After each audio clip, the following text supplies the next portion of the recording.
Our conference continues with a panel discussion format, but first there is a presenter to intro the subject matter on the next evolution in search advertising to be presented by Dan Petrovic. He is the director of Dejan SEO. Yes, Dan? Yes, correct.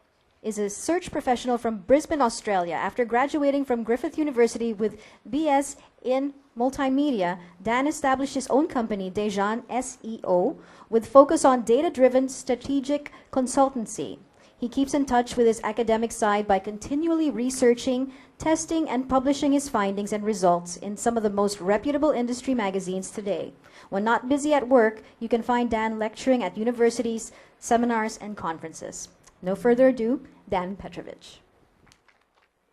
When Google started in 98, it was a search engine. Plain search engine, nothing exotic about it. And then they became more complex. There was an image search, news search. As the years went by, Google and other search engines tried to keep up, but Google led the front, being a search engine that kept innovating to the point where they became really, really complex. They had all these products. They had Picasa. They had e-commerce. They were starting to get into so many verticals that not even Google themselves understood and knew what they were about. There were so many experimental products, and there was a bunch of money being pumped up. Of course, AdSense. You guys are pouring money, feeding Google with all that AdSense money and AdWords money. So all that money went into experiments. And then what happened? Larry Page comes back to Google and goes, "I'm the CEO now. Shut down, shut down, shut down, shut down." And he shut down some 30 products at Google. Why? He sent a memo to all his staff. He said, "We are a single, unified, beautiful product. Across everything we have, it's all one single product. And if you don't get that, you should probably work somewhere else." He said that to his employees, which means Google's very serious about being back to this one single, unified thing. And this, to search marketers and digital marketers in general, is perhaps a problem, because Google now looks elusively simple. It's misleading how simple things are. There's still a search box, there's still the Google logo, we still use it the way we did in 98. But it couldn't be further from the truth, because Google has become a very complex environment, and us as marketers need to understand what happened. So when Google started, they were a link-based search engine. Their entire search engine ranking algorithm was based on how pages link to each other on the web. They look at the link graph, and they map the importance of each page on the web by its interconnectivity, its connections with other web pages. And then they've come up with a social graph. They've started observing our interactions in the social space. They started looking at Twitter, Facebook, all the other social platforms.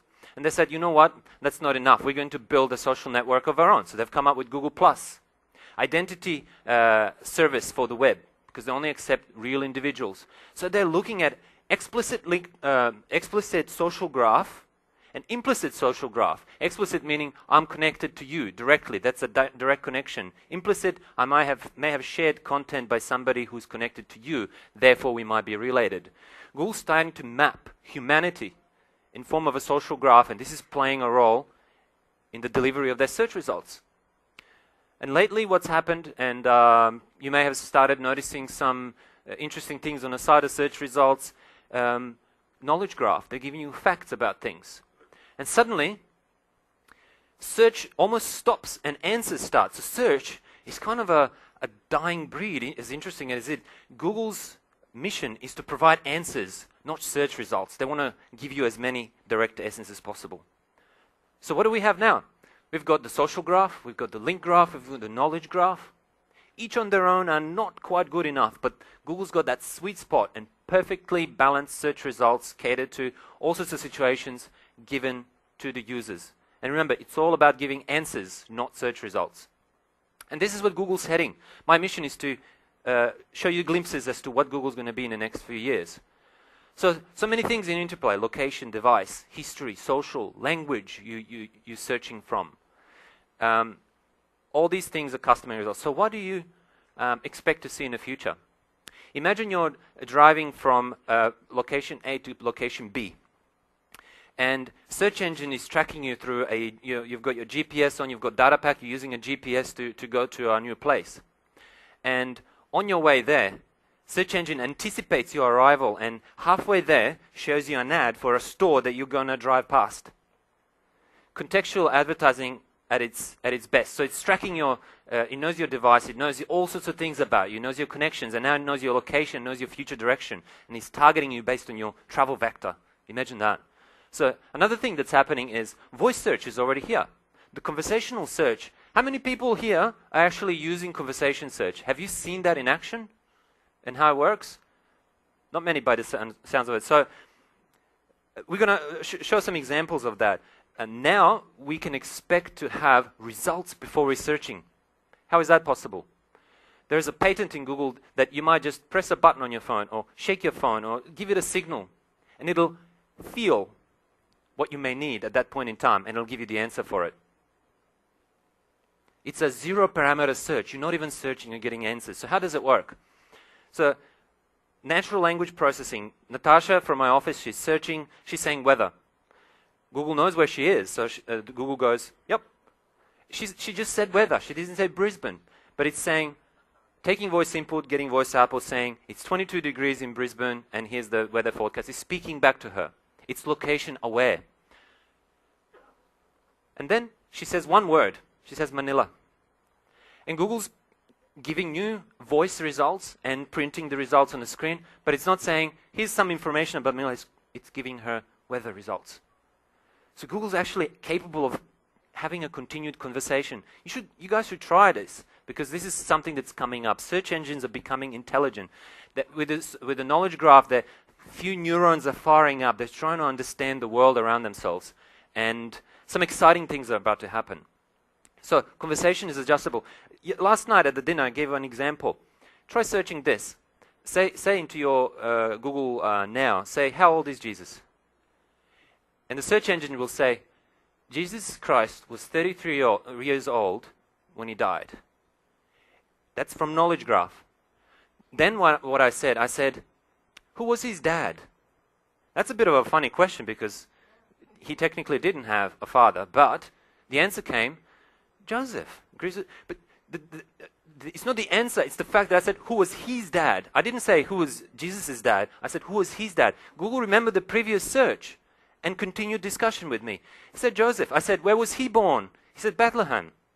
He knows what we're talking about. So think about how search is evolving and what you as marketers are going to do about that. So here's a tablet. Here's what Google Now looks like. So it knows you're currently at a certain point in life. You have a calendar item booked. You've got some Gmail conversations. It knows a lot of things about you. Gordana from my European office, she's not even searching anything. She just looks at her tablet and it's already giving her the search results. She didn't search. It's saying 30 minutes to Belgrade Airport. It knows she's traveling to London. That's what's coming. And not just that, this is a list of things that Google Now is capable of giving you. So searchless results. So how do we deal as an agency in a growing complexity? Well, of course, we have to be data-driven. So question, perhaps we can discuss this during the panel. Where do you get your data? Analytics, Google Webmasters Tools. Anyone works with offline data? What do you do? What are your sources of data and what do you do with it? How do you make it actionable? How do you measure what you do? How do you measure your performance? How do you calculate ROI? Is ROI built into your strategy? Are you being strategic enough? Are you learning enough about the business that you work for? Are you learning about the main stakeholders? Do you have enough elements there to be able to create a strategy? Because strategy is not a plan that you write up and it's like 10 pages thick or 50 pages and you just put it in a drawer. It needs to be an action item, action plan. So here's the part where we go, boom, high-level technical details. So I hope you're ready. So here's Lana. She's facing a complex task. She doesn't know how to deal with this because she's got 30,000 keywords and she needs to decide where to put her marketing budget. 30,000 keywords. How do you decide what's worthwhile your time? Here's one data source. I'm giving you an example. I'm not telling you this is the only way to do this. So get our data. We verify our website in Google Webmasters Tools. We go to search queries. We click on filters. We select a date range or a specific country. And Google gives us, what do they give us? Search queries. They give us the impressions. We get the volume of searches. We get the number of clicks. We get the click-through rates from the search results. And we get the average position of the keyword when people typed it into organic search. And this is the type of data that we can work with. And I'm going to show you how we did this. So we ask ourselves, in our research methodology, how to do this. What are the phrases with good search volume? Yeah, common sense. How well do I rank currently? Where am I placed for these keywords? What's my average CTR? How can I outrank, and can I outrank the website above me? Is it feasible? How much more traffic would I get, and what financial impact would it have? So you may see studies like this. This is ours. We've done this. This is what happens when you're top. This is what happens at the bottom. But the thing is, each one of these percentages is different for different websites. And these percentages are even different for different keywords. So here's a little exercise for us. You've got two products. You've got a marketing budget. They give you $50,000. You need to make the most of it by doing certain things in the organic search. So one has 1,200 impressions, one has 600 impressions. We've got 120 clicks for each. Click-through rate for one is 10%. The click-through rate for the other one is 20%. Average position 4.3, average position 9.1. Same price, same profit margin, conversion rate 1%. Which shoe would you push? Which shoe would you put your marketing budget on? Which product would deliver better? I think I've done this exercise with 4 people in different parts of the world, in Poland, in Australia, and everyone says this should. It's a trick question. We don't have enough data to make a decision. We're missing a data source here. Well, somebody said, well, what's my margin? Let's assume the margin is exactly the same. So what do? I make an observation. The click-through rate on one of my shoes is 10% on the basis of position 4.3. And we're going to highlight why is this 4.3? Because there's no absolute position in Google anymore. If you search from a mobile device, from desktop, if you search from Melbourne or from Manila, or if you search from New York, your results will be different. But the rank 4 average is 18%. So we need to adjust for this norm deviation for this specific phrase. So what are we doing here? Data sources, Majestic SEO. They give you the competitiveness score. One metric that tells you how competitive is the phrase that you're trying to target. So competitiveness of this phrase for this shoe is 20. Competitiveness of this phrase is 80. The phrase potential is 200 extra clicks. So if we move one position up, we'll get 200 extra clicks. That's not so good. Not as good as this one, 500 extra clicks. But the competitiveness of this phrase is a lot higher. What does it matter if you're going to get so many extra clicks when you're not going to win this position? So what you do is you merge these two values together. This is tweakable value. You can adjust it up and down until you find the sweet spot, and you have a single score. So now what you can do, you can scale this research. You can work with a huge amount of data. You can work with millions of products, with millions of keywords. And you can simply sort your table in the order of potential score. All these metrics melted into one single number that you can sort, and then you go top down. You pluck all your easy wins, your quick return on investment, and you work from there. Of course, you can even apply the conversion rate and the value to all these products, and you can assign a money value, because this, what triggers interests, now we're talking money. You can create reports which show exactly the commercial outcome, the financial benefits of if you focus, instead of pushing this, you push that. So this is the type of thinking that modern marketers need to think about. So we actually created a tool, phraseresearch.com, which won an award actually for Australian innovation in marketing. And so making decisions. We have a complex environment. We have even TVs are connected online these days. So we've got devices, we've got people at different locations searching, we've got organic, paid, local, all sorts of search verticals. It's becoming very complex. So how do we deal with this? How do we decide what's going to be in our marketing mix? Are we using universal analytics? Are we using both offline and online data? What's our content strategy? How do we integrate social? What do we do? Well, you need to start tracking, you need to start measuring. And one thing that was already touched on in a keynote presentation, attribution modeling. How many people here are actually using attribution modeling right now? Clearly not enough. So that's one thing that I'd like to leave you with if you want to research something in more depth. That's attribution modeling. Basically, how do you understand how much importance to attribute to each channel that's contributed to the day? And finally, as agencies, we need to be sparing of how we spend our clients' money. If we're working in-house, we need to be mindful of how we utilize our budget, because resources are never unlimited. Sometimes it feels like, search, PPC, it just doesn't fit in your marketing mix. So what do? We can't just put it on top or, just as an extra, an afterthought. It has to be integrated. So the best thing to do that is to get people trained up and understanding each one of the marketing verticals and make sure that everyone does. So in SEO sense, because we're search engine optimization specialists, what we've done, we created a big session with everyone included. We've done a separate session, follow up with a PR team, with social team, with PPC, with the IT guys, with content producers. And we sat down with every single department after the main meeting and decided to chat about their work and how they can add value to what they're doing on a daily basis, and then create a policy that's known company-wide, so everyone is contributing to the common goal.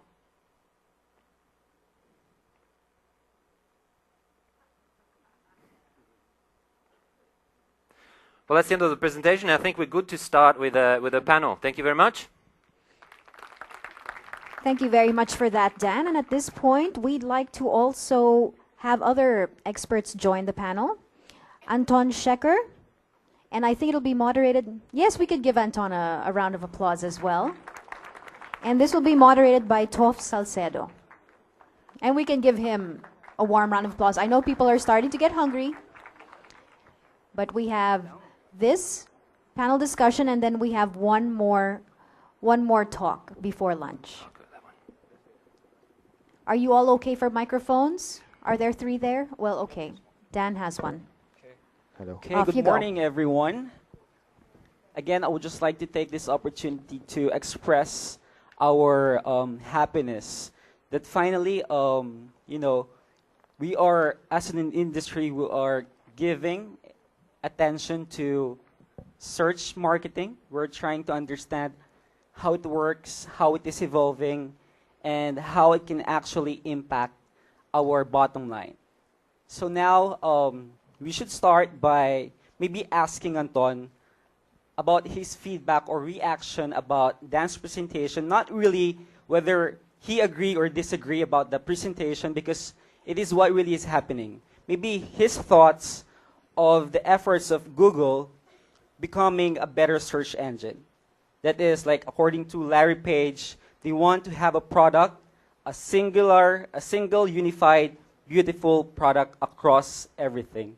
So can you just give us a thought whether all these changes and updates, is it really making Google a better search engine? Okay, good morning, everybody. Let me make it simple. What I understand, for me now, it's what Google is doing is indexing you, the things you like, the things you do, the things you buy, the places you go. So what it does is it forwards everything, makes a timeline of you. So for marketers, for brands, this is a good thing because you actually know when to engage the person. What else? And then for the attribution model, basically what it does is it gives you, it makes the science, it's a science for the whole budgeting thing. For all the channels, you budget, let's say for social, you budget 50%, for email, you budget 30%. What it does, what analytics does, is actually putting a science to the whole thing to find out how much people spend, how much people, where they go to find out what they're actually doing online. This is I heard a reaction from the back earlier that it sounds scary. it actually is, because once you're online, you connect everything about you, so they can actually predict what you'll be doing for the next 24 hours and for the rest of your life. But yeah, for the users, it may be scary, but for marketers, about brands, about businesses, It's a dream come true. Yes, with all this Google Now, search engine being conversational, being adjustable, and then generating results without you searching for it. How can brands or businesses can directly benefit from these updates and evolution? Then the key, like in anything, is proper integration of your message throughout all your channels. So search, of course, is of huge importance.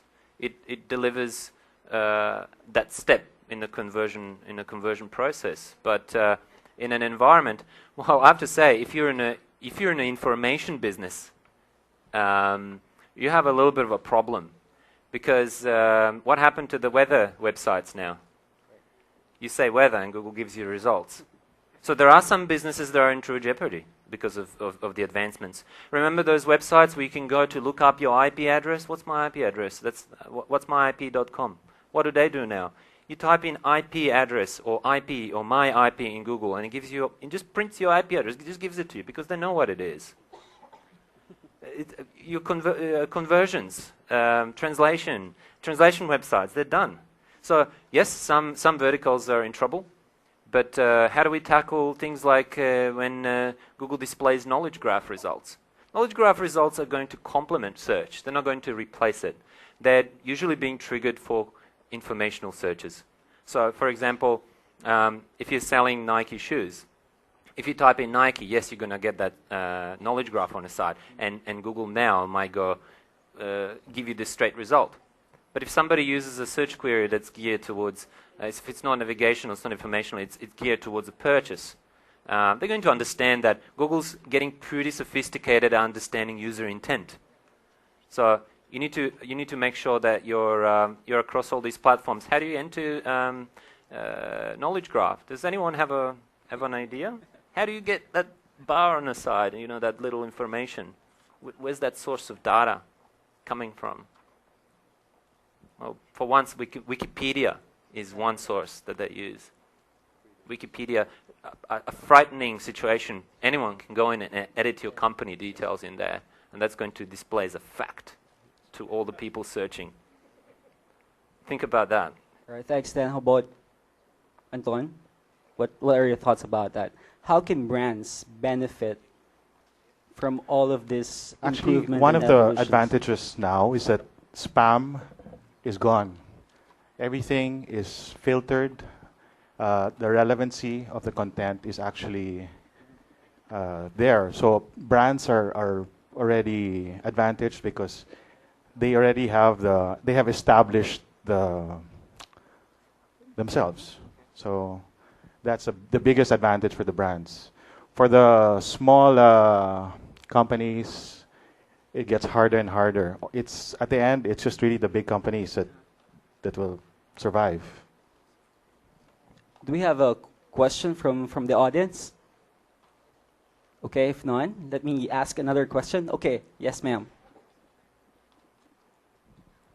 For Google search or search engine marketing, how do you know that you are using the right keywords when you propose when you propose the search plan for the client?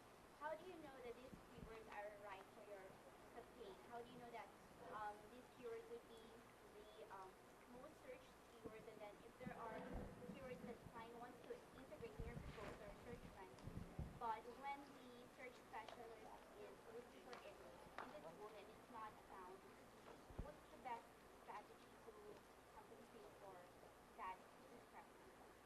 Okay, she was asking, how can you tell if you're targeting the proper keywords? And maybe it's good to add, in this time and age where absolute ranking or absolute position is no longer happening, that is, if you search from a different geolocation, your search from a different device, you'll be getting a different search results. So maybe it's good that you can, aside from us telling us how can we determine if we're targeting the proper keywords, can you please also give us an idea what are the proper goals, metrics, and KPIs that we can set for our search marketing campaigns?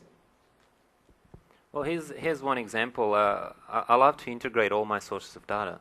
For example, if I'm building an SEO campaign, I might look at things like keywords from my pay-per-click campaign and look at what's converting. So heavily reliant on things like Google Analytics goal conversion, because you might have a large search volume for a particular keyword, but that keyword is not leading to sales, not leading to conversions. So for us, it's important to understand that the keyword actually converts at the end, and it's all about prioritizing your work. Like earlier from my presentation, I showed an example how we determine the competitiveness of the phrase in organic search. Similar things can be done for PPC. So integration, balance of the difficulty, and whether you have this type of content that suits this type of keyword. So that's probably a good starting point. So what sort of how do you go from keyword research? How do you just pick random keywords that a client gives you, or?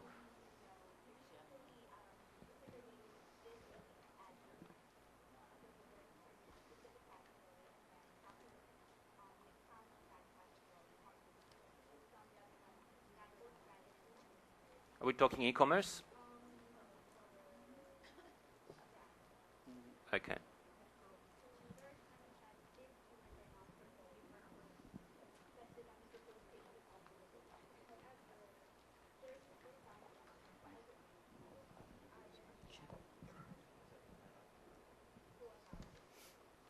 I'll give. So, what are the other strategies, other sources? Here's one interesting example. Yeah, sure. People don't realize the type of, and this is what I wanted to discuss with you guys. The sources of data. Where do you get data to make actionable decisions? To make things easier for decision making. So, one thing that people constantly forget is if you have a search box on your website, people are on your site and they're doing internal searches. This tells a lot. So if you're actually capturing the search queries within your site, that's an additional source of data. So you've got, your planner. You've got your what used to be the keyword tool. We've got Google Webmasters tools. We've got analytics, and you can even dig through your log files. And you can utilize internal website searches to find what good keywords are. Same. I'll give you an example. What we do, our client is Australian-based also, in Perth. The keywords, they submit the keywords, the usual, I give them the data, and then I give my own, because most of the time, they just like to do what they think is correct. Sometimes you have to mix the keywords because of the quality. You can have traffic, but it's still good to have quality, especially if you do PPC. Your ads go haywire if your quality is so bad. I use the Webmaster, and a lot of people don't use the Bing Webmaster. You have to compare different keywords from different tools, match the quantity against the quality. Eventually, you streamline all the keywords, you come out with a good list, and then test. What I noticed also, each month, the keywords, sometimes, let's say the quality score is, let's say, 6 or 5. The next month, it drops down to 4 or 3. So you really have to continue testing each keyword. SEO is never ending. Right. That's right. Again, testing, and then make sure that you always check on your analytics, check out which one is actually generating traffic conversions for you, and then go ahead and tweak your campaigns. So any questions? Yes.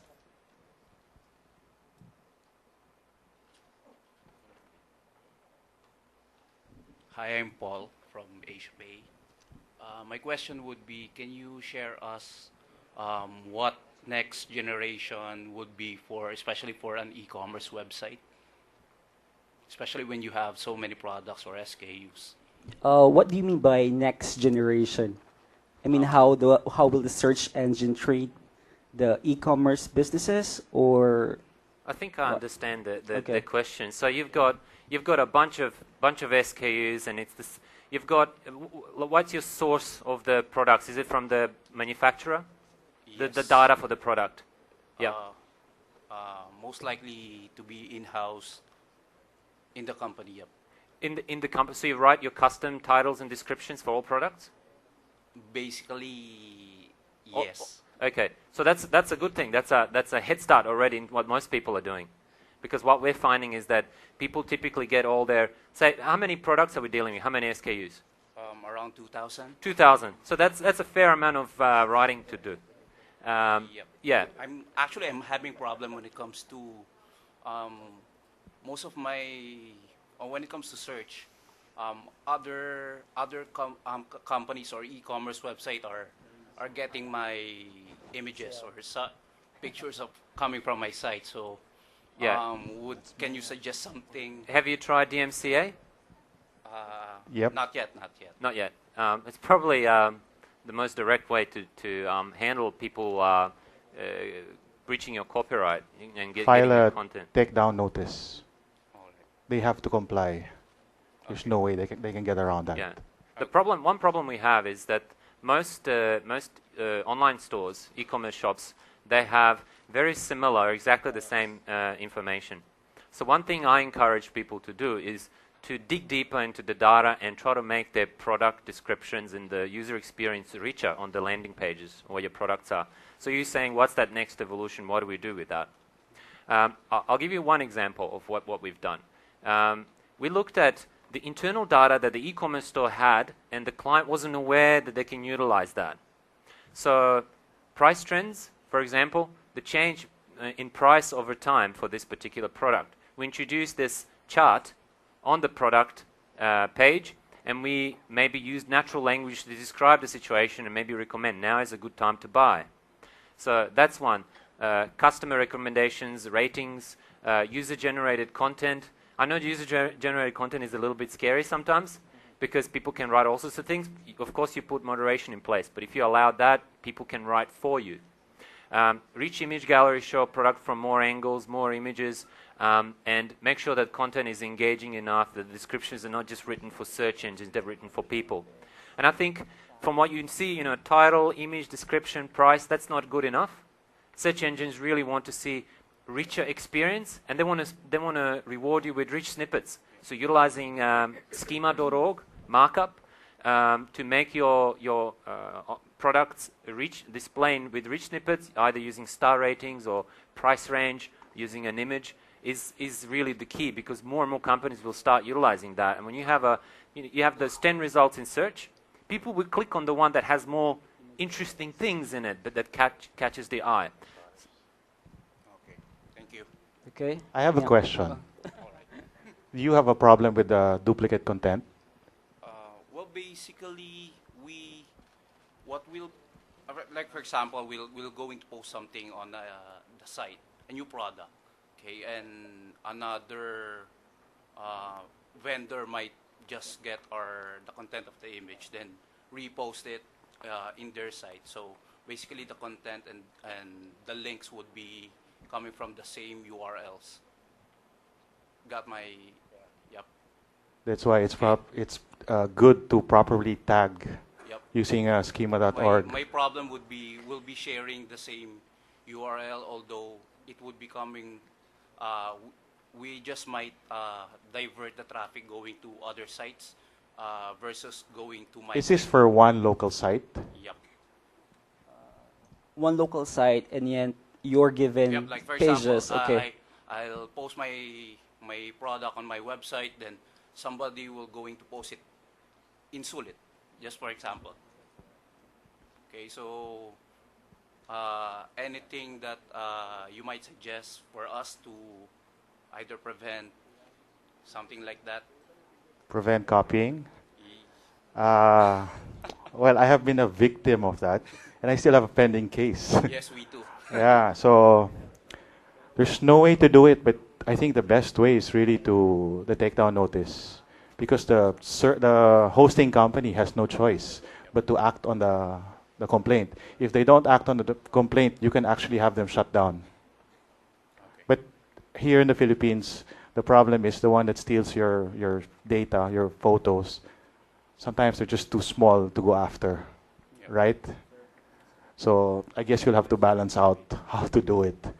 But I think generally, if you contact people and you tell them that, hey, that's my content, please take it down, or I can take some action against you. Generally, people take them down. Yep. You just have to find out who got them. Okay. Okay. Before we get a question from the floor, we have a question from Pam. How often or how soon do keywords experience fatigue? It's a case-by-case basis. I think you can't treat all keywords in the same way. In our process, we go very granular. We treat each keyword with different attention. So, an interesting question in terms of how do you notice? Well, it's you look at the bottom line. You look at your goal conversions and your e-commerce stats in either Google Analytics or other software package. If you drill down to a particular keyword and you notice a drop, I wouldn't necessarily attribute it to keyword fatigue or keyword trending down. It could also be that your product descriptions and your offer page is maybe fatigued itself. So, is your content engaging enough? Is your pricing right? You know, there's all sorts of things like that. So I look at analytics. I never sort of try to make guesses.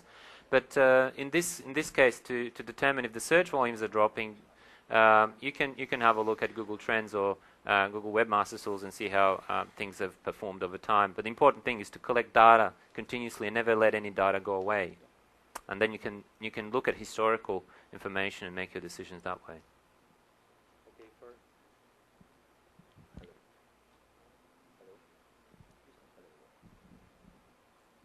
Hello. For keyword fatigue, I think the most obvious indicator would be PPC.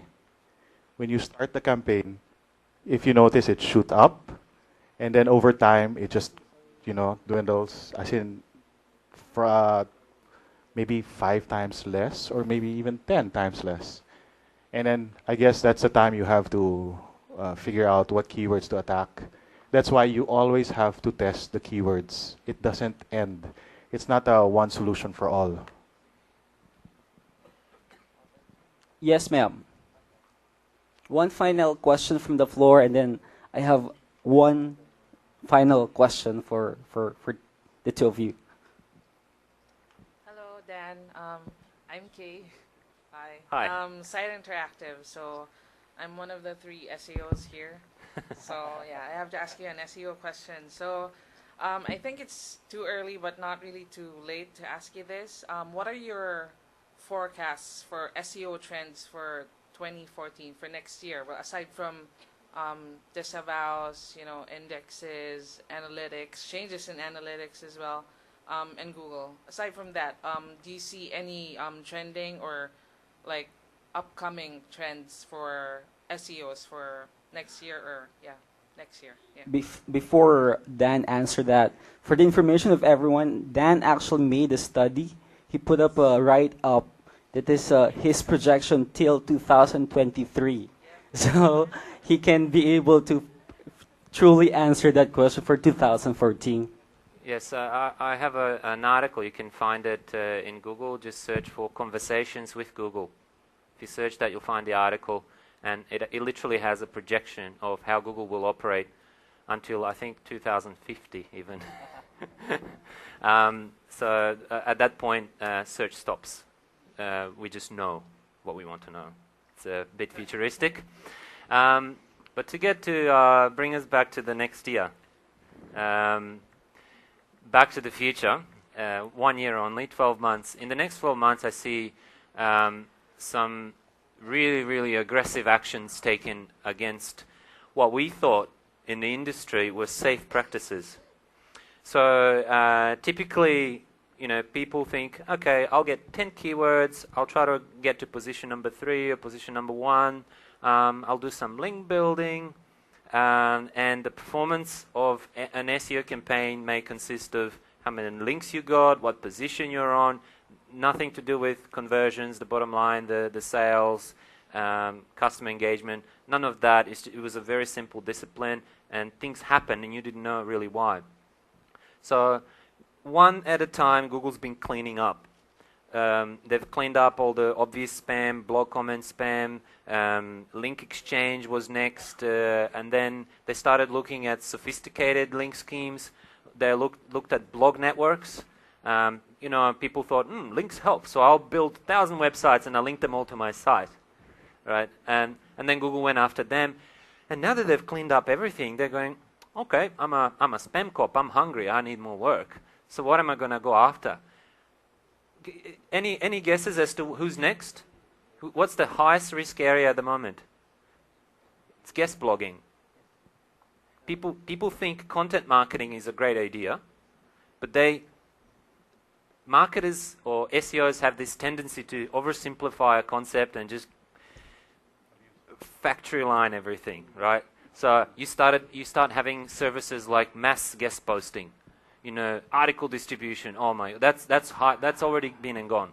So 2014, Google is going to start cleaning up because there's nothing else for them to do. They've cleaned up most things, results are pretty good, spam is less effective, penalties are quite harsh. So what we're dealing with here is people who did content marketing, what they called in the past.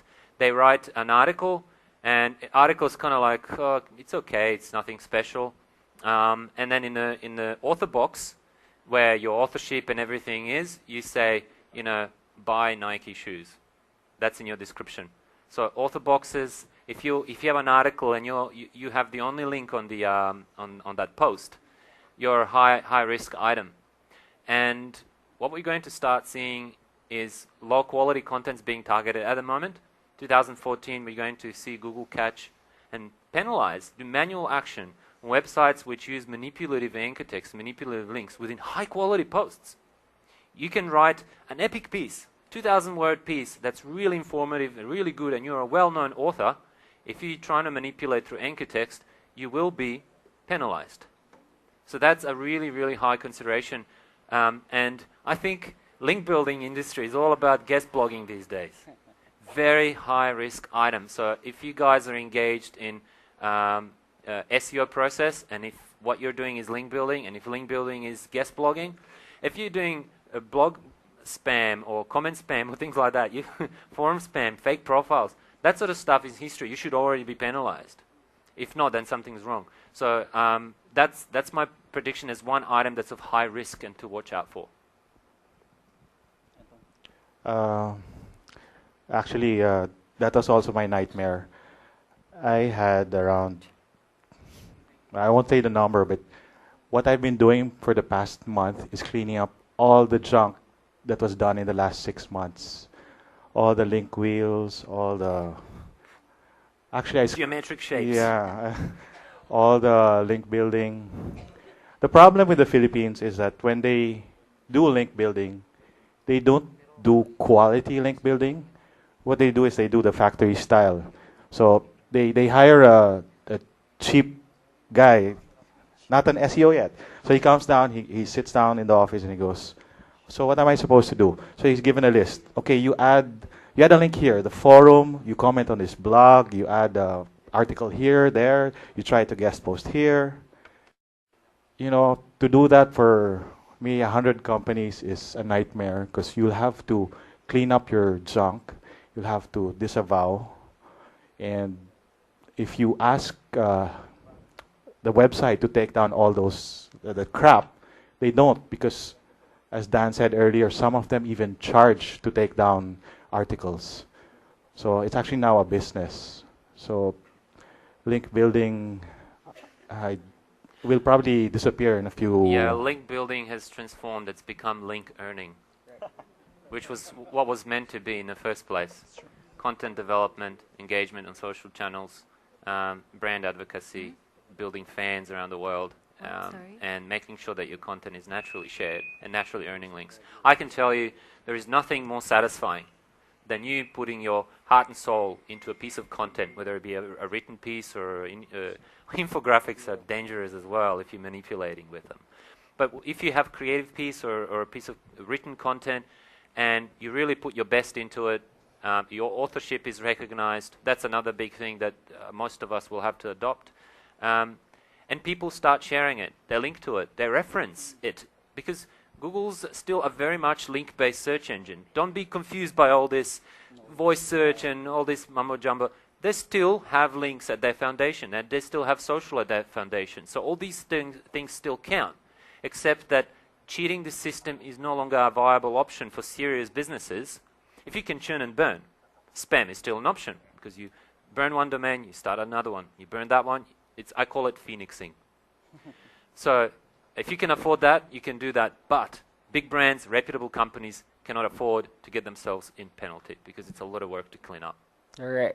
So final words. This is something that I am very much interested in for you guys to really give insights on. Can you please tell all these people here that search marketing, does it really work? Will it really make you money? Can you really attribute conversion? Can you really attribute sales into search marketing? Dan. Totally unfair question because I'm massively biased. But I won't tell you concepts. I'll tell you an actual story. I'm a business owner. I started off being a single person working from my house. And I had a very large company call me up. And they're asking for my services. They say, we have budget of $5,000. My jaw dropped. Because for me, that was a lot of money. Later in the conversation, my cat said meow. Because I was at home. And I said, did I just hear a cat? Oh, we have a cat in our office. Later on, with that budget, I started up a serious company, started an office, tripled our space within span of 2 years. Now there's 60 people in the company. How did it happen? I never put any money into paid. I never did anything else but two things: branding and organic search. And I wrote a lot and I engaged on social platforms. And organic search made me look like a big brand.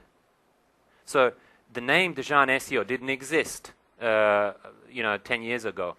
But through being visible in organic search, people thought I'm a very large company. So if you're a very large company already and you're not in search results, you're not aligning your presence. So what I'm saying is that the value of search goes way beyond just these clicks. So be there, or somebody small will overtake because it's possible. Yeah, being online levels the playing field, big or small. So if you don't do it right, then you're not going to make it. Whether you're big or small, or you have tons of cash to throw around, it's not going to be worth your time. Yeah, thanks guys again. Search marketing works. So again, thanks guys. Again, thank you guys for listening. Let's give this guys a warm round of applause.